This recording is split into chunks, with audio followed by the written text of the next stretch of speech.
بسم اللہ الرحمن الرحیم۔ السلام علیکم۔ یہ آپ کا اپنا ڈیجیٹل پلیٹ فارم ہے۔ میں طارق متین ہوں۔ واللہ خیر الماکرین۔ اللہ سب سے بہتر تدبیر فرمانے والا ہے، وہی بچائے گا میرے دیس کو بلاؤں سے، جو بارش میں شجر سے گھونسلہ گرنے نہیں دیتا، کیونکہ اس کی تدبیر تمام تدابیر کی امام ہے۔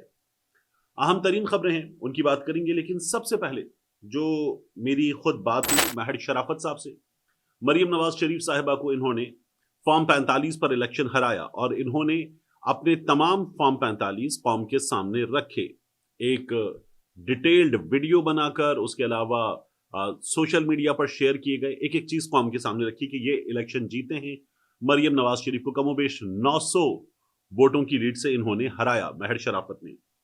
انہوں نے ایک ٹویٹ کیا، اور وہ جب ٹویٹ میں نے پڑھا تو ہل کر رہ جائے بندہ، اور پھر اس کے بعد میں نے مہر شرافت صاحب کو فون کیا، اور فون کر کے ان سے اس بارے میں جب بات کی تو ان کے ٹویٹ سے زیادہ شاکنگ چیز میرے لیے ایک اور تھی۔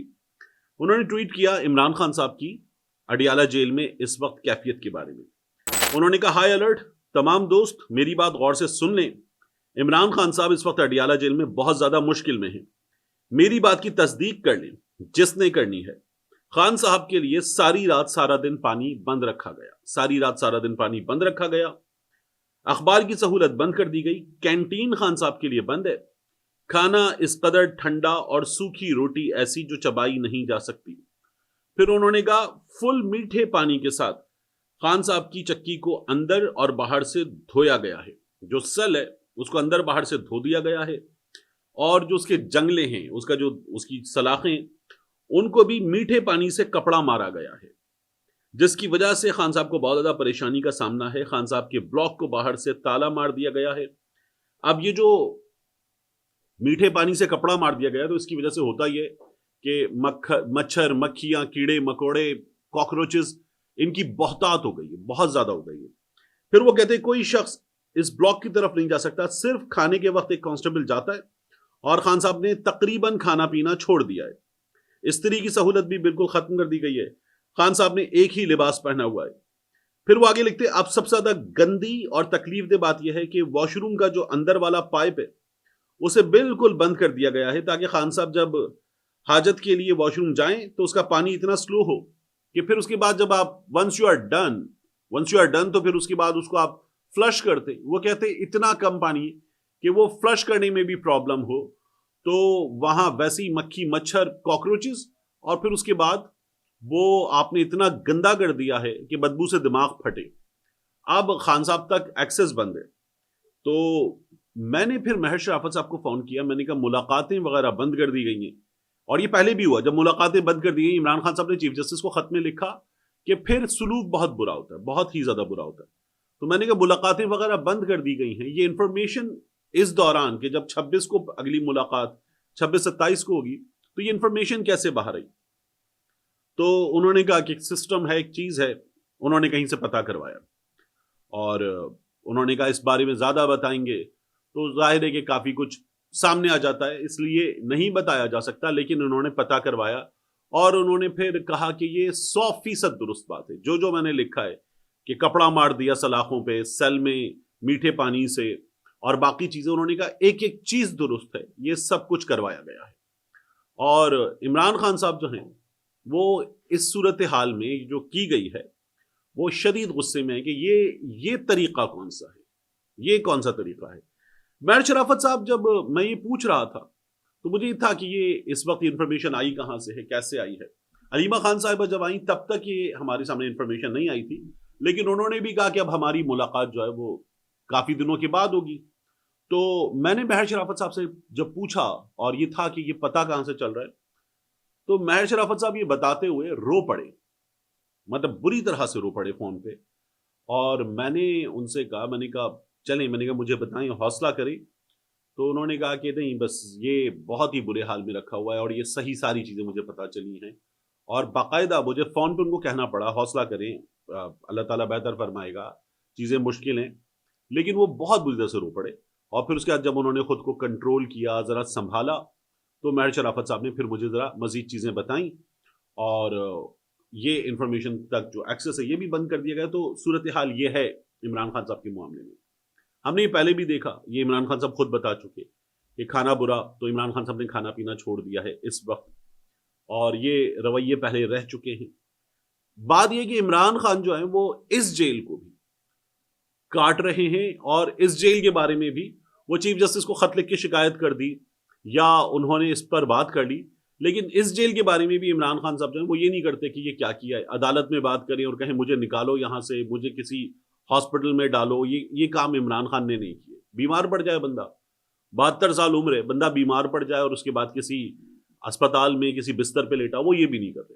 یہ مخالفین یہ چاہتے ہیں کہ وہ یہ کرے کہ اسپتال کے بستر پہ ہو عمران خان ہاؤس اریسٹ میں ہو، وہ بار بار یہ کوشش کر رہے ہیں۔ عمران خان صاحب جو ہے وہ اس کو انکار کر رہے تھے، تو اب مہر شرافت صاحب کا کہنا ہے کہ وہ اتنا مشکل بنا دینا چاہتے ہیں کہ ٹھیک ہے بندہ اب جو ہے وہ اب تو کہے گا۔ یہ ان کا کہنا ہے کہ کیا جا رہا ہے عمران خان صاحب کے ساتھ۔ اور یہ جو باقی نا آپ کسی کے لیے رفع حاجت تک اتنی مشکل بنا دیں، اس کے لیے آپ اٹھنا بیٹھنا مشکل بنا دیں، کیڑے مکوڑے جمع کر دیں، یہ بہت ہی کچھ چھوٹی حرکت ہے۔ ایک بندہ جس کے بارے میں آپ کہتے تھے یہ شہزادوں کی طرح رہا، یہ یورپ میں رہا ہے، یہ باہر رہا ہے، یہ جیل نہیں کاٹ سکتا، یہ بنی گالا کے محل میں رہتا ہے، جیل نہیں کاٹ سکتا، یہ نشہ کرتا ہے، جیل نہیں کاٹ سکتا۔ اس شخص نے جیسے جیل کاٹی ہے، تو رانا ثناء اللہ، مسلم لیگ نون کے دیگر لوگ، اس کے مخالفین، صحافی، سب نے کہا کہ نہیں یار یہ ہمیں اندازہ نہیں تھا کہ عمران خان یہ کر جائے گا، اور وہ کر گیا۔ تو اب اس کی جیل کو اذیت بناؤ اس کے لیے مزید، یہ اس وقت عمران خان کے ساتھ کیا جا رہا ہے۔ بہرحال عمران خان صاحب نے اپنی پالیٹکس بھی جو چینج کی ہے اس کا بھی نتیجہ ہو سکتا ہے نا کہ اب ٹھیک ہے ہم اور آگے بڑھیں گے، آپ نے مزید رستے بند کیے ہیں، ہم یہاں ٹانگ اڑائیں گے، دروازے کھولیں گے، مزید رستے بنائیں گے، اور ہم اور آگے بڑھائیں گے، لوگوں سے اور آگے کنیکٹ کریں گے، اور ہم اس کو مزید مزاحمت کی طرف لے کر جائیں گے۔ تو کراچی میں آپ دیکھیے وکلا کے کنونشن میں موجود پاکستان تحریک انصاف کے رہنماؤں کو، آج جو جی ڈی اے کے ساتھ ملاقاتیں ہیں ان کے تناظر میں دیکھیے، باقی چیزیں دیکھیے، تو آپ کو اندازہ ہوتا ہے کہ پاکستان تحریک انصاف اس مومنٹم کو بڑھاتے چلی جا رہی ہے، اور یہ بننا شروع ہو گیا ہے۔ آج بھی لاہور ہائی کورٹ بار کے جو انتخابات ہیں وہاں پر جس طرح کے نعرے لگ رہے ہیں، یعنی وہ ہائی کورٹ بار کے انتخابات لیکن فوکس اس میں بھی عمران خان ہے، وہاں پر بھی بتایا جا رہا ہے نہ وہ باغی نہ غدار، قیدی نمبر 804، نہ بیمار نہ فرار، قیدی نمبر 804۔ تو نعرے اس کے لگ رہے ہیں، بات اس کی ہو رہی ہے، گفتگو اس کے بارے میں ہے، جو مخالف ہے وہ اس کی بات کرتا ہے، جو حامی ہے وہ اس کی بات کرتا ہے، اخبار کی خبر میں اس کا نام ہے، اس کے مخالفین 365 دن والے اشتہارات بنا رہے ہیں۔ تو اشتہار بھی کرکٹ کا ہوتا ہے، اشتہار بھی کرکٹ کا ہوتا ہے، اور بیٹنگ کرتے ہوئے دکھایا جاتا ہے چھکے ماریں گے۔ میں نے آپ کو پہلے بھی بتایا تھا کہ کتنی بری کارکردگی ہے، چھکے ماریں گے، اور اب آپ جلسوں میں آ گئے ہیں، حکومت جلسے کر رہی ہے۔ جب حکومت جلسے کرتی ہے نا تو یہ وہ وقت ہوتا ہے کہ جب حکومت کو نظر آ رہا ہوتا ہے کہ چلنا مشکل ہے، اب لوگوں میں جاتے ہیں، لوگوں کو بتاتے ہیں ہم نے کیا کیا ہے۔ عمران خان صاحب کی حکومت جب تحریک عدم اعتماد پوری تیار تھی، اور عمران خان صاحب یہ بتا رہے تھے کہ کون کیا کر رہا ہے، عمران خان صاحب جب یہ بتا رہے تھے کیونکہ اندازہ تھا کہ جنرل باجوہ کیا کر رہے ہیں، اور بعد میں فضل الرحمان نے بتا دیا کہ جنرل باجوہ کیا کر رہے ہیں، تو پھر یہ چیزیں ہمارے سامنے آنا شروع ہوتی ہیں کہ کیا ہوا ہے۔ کرنل ہاشم ڈوگر نے بتایا نا کہ جتنا نقصان جنرل ندیم انجم نے کیا اتنا کسی نے نہیں کیا۔ تو یہ تمام چیزیں اندر سے ہو رہی تھیں، اور عمران خان صاحب کو اندازہ تھا، وہ جلسوں میں آ گئے تھے۔ اب اس وقت یہ جو حکومت جلسے کر رہی ہے، حکومت کام کرتی ہے، حکومت ڈیلیور کرتی ہے، حکومت پروجیکٹ پہ جاتی ہے، حکومت افتتاح کرتی ہے، حکومت یہ کر رہی ہوتی ہے، حکومت بریفنگز دیتی ہے، حکومت منصوبے بناتی ہے، حکومت قانون سازی کرتی ہے آگے چلنے کے لیے، لیکن جلسے جو ہے وہ اپوزیشن کرتی ہے، مظاہرے اپوزیشن کرتی ہے۔ یہ عجیب حکومت ہے، جلسہ بھی ان کو کرنا ہے، مظاہرہ بھی ان کو کرنا ہے، سوشل میڈیا پر بھی ان کو ہونا ہے، میڈیا پر بھی صرف انہیں کو ہونا ہے، اور مخالفین کو ہونا ہی نہیں ہے، ان کی خبر ہونی ہی نہیں ہے۔ یعنی یہ جو تحریک تحفظ آئین پاکستان والے ہیں ان کی خبر کہاں ہے؟ یہ جو پاکستان تحریک انصاف والے مظاہرے کر رہے ہیں ان کی خبر کہاں ہے؟ یہ جو تمام چیزیں ہو رہی ہیں ان کا نام و نشان نہیں ہے، لیکن حکومت ہر جگہ خود بیٹھ جائے اور سب کچھ ہم کریں گے، وہ ہوتا ہے نا سانپ بن کے بیٹھ جاؤ، ایسے بیٹھ جائے کہ نہیں آپ کو میڈیا کا استعمال بھی نہیں کرنے دیں گے، آپ کو سوشل میڈیا پر جو ہے وہ گالم گلوچ بریگیڈ بنانے کے بعد اٹھائیں گے، گرفتاریاں مقدمے یہ ہو رہے ہیں۔ ایک اور مقدمہ ہو گیا ہے لاہور میں، پہلے 3 مقدمے ہوئے تھے، اب ایک اور مقدمہ ہو گیا کہ مریم نواز شریف کے خلاف ویڈیو بنا دی، فنی ویڈیو بنا دی یا شیئر کر دی، وہ سیال گڑھ میں بچی نے شیئر کر دی تھی، اور وہ ویڈیو کوئی غیر پارلیمانی لفظ نہیں تھا، کچھ نہیں تھا، تو مقدمہ کریں گے. یہ کام ہو رہے ہیں اور حکومت جو ہے وہ خوف زدہ ہے، عوام سے خوف زدہ ہے، نعروں سے خوف زدہ ہے، نعروں سے ڈرنے والی حکومت. تو اس لیے ان لوگوں کی یہ حالت ہے. آپ دیکھیں گے ان لوگوں نے یہ کام کراچی میں بھی کیا ہوا ہے. آفاق احمد صاحب مہاجر قومی موومنٹ والے، ان کی قسمت بھی عمران خان جیسی قسمت بنا دی گئی ہے. عمران خان کے ساتھ کیا ہوا؟ مقدمے ختم، ضمانتیں ہوئیں، تو جی یہ مزید گرفتاری تیار ہے، اس کو عدالت اندر ہی رکھنا. یہی باقی لوگوں کے ساتھ ہوا پاکستان تحریک انصاف کے، مزید گرفتاری تیار ہے، مزید مقدمہ تیار ہے، اندر رکھنا ہے، چھوڑیں گے نہیں. یہ کام تھا آفاق احمد صاحب کے لانڈھی میں، لیاقت آباد میں گاڑیاں چلنے کے مقدمے میں ان کو ڈال دیا گیا کہ ان کے کہنے پہ گاڑیاں چلیں گی. پھر اس کے بعد ضمانت ہوئی بمشکل تمام، تو اب کہا گیا سرجانی میں مقدمہ ہے، اور پھر جوڈیشل کر دیا گیا. تو آفاق احمد صاحب کو اب پھر جیل بھیج دیا گیا ہے. یہ کام ہو رہے ہیں آفاق احمد صاحب کے معاملے میں. تو آفاق احمد صاحب کو اب ممکنہ طور پر یہ جو ہفتے کا دن ہے، اتوار کا دن ہے، یہ گزارنا پڑے گا.